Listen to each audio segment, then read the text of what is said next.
Today we're going to be talking a little bit about the prepare hand position and positions in ITF style Taekwondo. First one we're going to look at is prepare hand on the basic punch. Now, keep in mind there are different prepare hands or positions for starting a punch in Taekwondo. For example, in sparring, we normally are going to keep the hands in a basic fighting position similar to boxing. Maybe even the hands are a little low or one hand's low and one hand's high. That's fine. And now we're talking about sparring stances. But we're actually, what I want to focus on with you is the actual prepare hand for punches. So for basic self-defense, for basic sparring, normally the hands are up and you can drive the punch straight out and straight back. Again, very similar to a boxing punch. Doesn't have to come all the way back to here. Obviously, I would be wide open. It can be anywhere from right out in front to this position. However, what do we do if we need to develop more power than maybe that hands out position will give us? Well, then we look into our tools or our forms, and the secret lies there. So if you're in this hand position, such as for sparring, and you need more power, what Taekwondo teaches us is rather than drawing this back, such as this, what we will actually do is drop it here to more of this traditional position and drive the punch from the hip.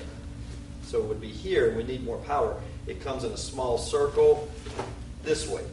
Now, in older styles of martial arts, some of the karate styles and such that predate ITF style, and in their forms or their katas, the hand would be still on the belt or even at the rib and then punch from point A straight to point B. We do it a little different in ITF style. In ITF style, we move, and as we move, we have a prepare hand position, and then the hand comes back and creates the punch from that point. So we always are going back to a guarded position as we move, and then we develop power.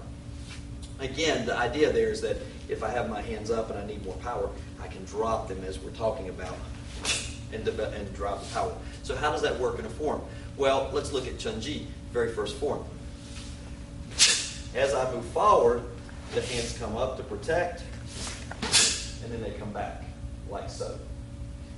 As far as the finish on that punch, yes, it's a toll, it's traditional, it's developing power and balance so the other hand pulls back, so we can also practice an elbow strike in the rear. But as you move into a punch in an ITF style toll, you want to have that prepare hand. Sometimes we call it a loose maki or loose blocking hand type position. So keep that in mind. It's a very important concept.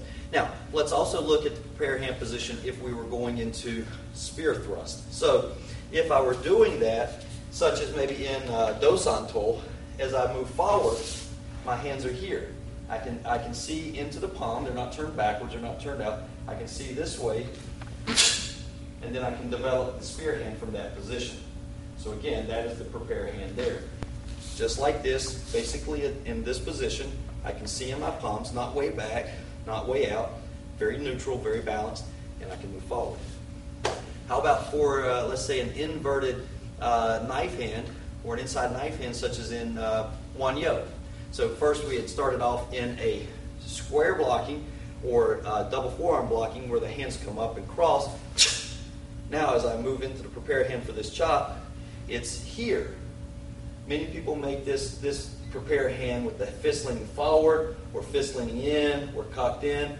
No, it's really just like the arm is perpendicular to the ground. Then I release the chop. So when you're making that type of motion, be very careful. It's not in, it's not this way, it's not back, like so. Okay? That's a few of the basic prepare hand positions in ITF style tolls.